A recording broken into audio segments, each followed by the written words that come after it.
প্রিয় শিক্ষার্থী বন্ধুরা, তোমাদের সবাইকে স্বাগত জানাই সোম এডুকেশন ইউটিউব চ্যানেলের আরেকটি নতুন ভিডিওতে। আজকের এই ভিডিওতে আলোচনা করা হয়েছে ইউনিভার্সিটি অফ গৌড়বঙ্গ বিশ্ববিদ্যালয়ের BA 6 semester education general last minute final suggestion নিয়ে। অর্থাৎ তোমরা যারা ইউনিভার্সিটি অফ গৌড়বঙ্গ বিশ্ববিদ্যালয়ের অধীনে বিভিন্ন কলেজে BA 6 সেমিস্টারে পড়াশুনো করছো এবং যাদের 5 কোর্সে এডুকেশন অর্থাৎ শিক্ষাবিজ্ঞান বিষয়টি রয়েছে, সেই এডুকেশন DSE 2A পেপারের একেবারে লাস্ট মিনিট মান 4, মান 8, মান 2-এর সম্পূর্ণ সাজেশন নিয়ে আজকের এই ভিডিওটি উপস্থাপন করা হয়েছে।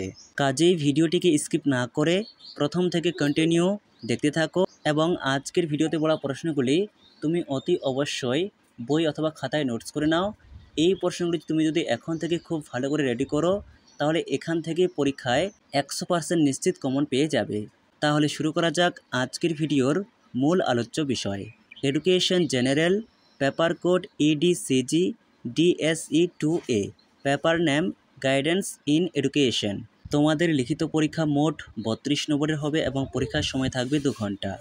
মান 4, প্রথম প্রশ্ন, নির্দেশক ও অনির্দেশক পরামর্শদানের মধ্যে পার্থক্য লেখো। 2, বিদ্যালয়ে নির্দেশনা কার্যাবলীর গুরুত্ব উল্লেখ করো।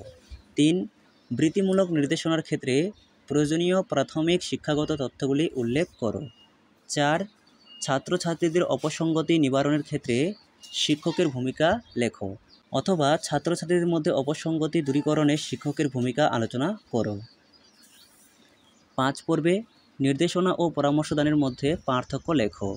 6, ব্যক্তিগত ও দলগত পরামর্শদানের মধ্যে পার্থক্য লেখো। 7, মাধ্যমিক স্তরে নির্দেশনার প্রয়োজনীয়তাগুলি লেখো। 8, পরামর্শদান কিভাবে ব্যক্তিকে সমস্যা সমাধানের দক্ষতা বিকাশে সক্ষম করে তোলে। 9 পর্বে ব্যক্তি জীবনে পরামর্শদানের গুরুত্ব লেখো। 10, ছেলেমেয়েদের অর্থাৎ শিক্ষার্থীদের অপসঙ্গতি প্রতিরোধে পিতামাতার ভূমিকা লেখো। এরপর মান 8, প্রথম প্রশ্ন, পরামর্শদান কাকে বলে? পরামর্শদানের শ্রেণীবিভাগগুলি আলোচনা করো। 2, নির্দেশনার পরিধি এবং গুরুত্ব আলোচনা করো। 3 পর্বে অপসঙ্গতিমূলক আচরণের অর্থ ব্যাখ্যা করো এবং ব্যক্তির জীবনের ব্যক্তিগত, শিক্ষাগত ও সামাজিক দিকগুলির ওপর এর প্রভাবগুলি লেখো।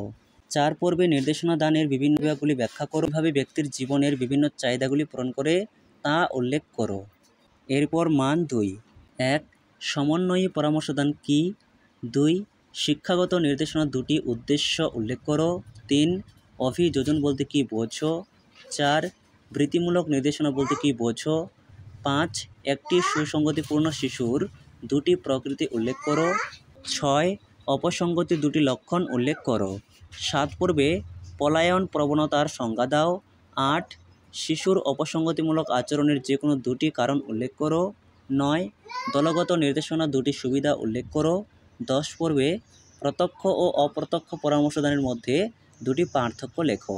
11, অপব্যাখ্যান এর একটি উদাহরণ দাও। 12, শিক্ষা এবং নির্দেশনার মধ্যে 2টি সাদৃশ্য লেখো। এই ছিল তোমাদের BA 6 সেমিস্টার এডুকেশন জেনারেল পেপারের একেবারে সম্পূর্ণ লাস্ট মিনিট ফাইনাল সাজেশন।